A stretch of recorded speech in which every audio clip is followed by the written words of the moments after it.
Hi Team We Run, Coach Alexa here, coach for Reading, South Oxfordshire and the internet.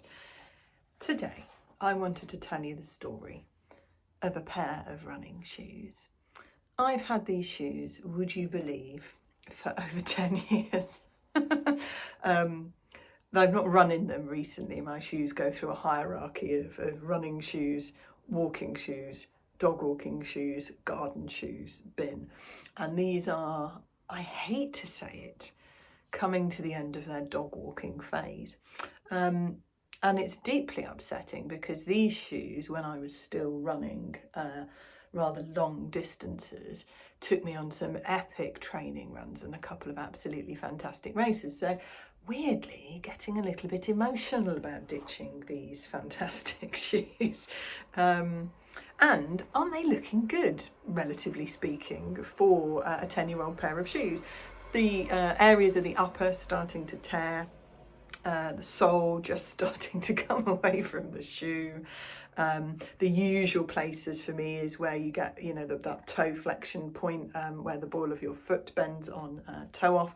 So starting to get failure of the fabric on either side there. Usually that happens a lot earlier. This is a pair of Brooks Pure Grit, which really annoyingly they haven't made for years and years and years. So one of the other reasons why I've been hanging on to these pairs of shoes. But the biggest thing, because I often talk about how to tell if your pair of running shoes is in need of replacement, and you'll see that the actual inner of the shoe is in good nick, the heel box is in great nick. They look pretty good. Those bits used to be the same colour as that pink bit, so this is how much time they've spent out in the sun. The weird thing though is what's happened to the sole. So it looks okay, doesn't it? There are areas of wear where all the grip has gone, so that's why they got retired from trail running.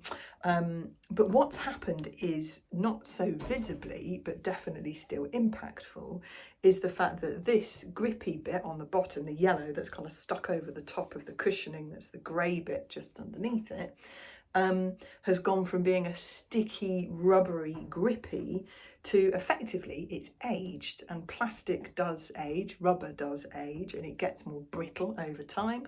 And so instead of being a really nice, grippy, rubbery surface, this is now a little bit like a bit like an ice rink. It's a bit of an overstatement, but it's definitely pretty slippy. So I was out for a dog walk in them this morning, which is why they got reassigned to garden shoes, because these are not even gripping on dry pavement anymore. You can get them to slide a little bit, and it's because this rubberized plastic has turned very, very dry and has lost that rubberized grip. It's very sort of almost shiny plastic finish to it now.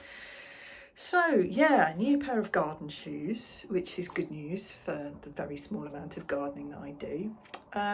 But sad time, really, sad time. And also full credit to Brooks for making a pair of shoes that have lasted quite this long.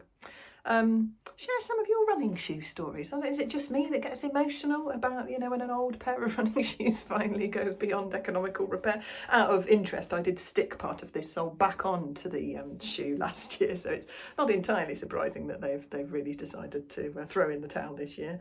But yeah, share stories of your favourite pair of running shoes and what they mean to you, and what adventures you've been on, and what do you do with them? Where do they go when they on their journey towards running shoe heaven?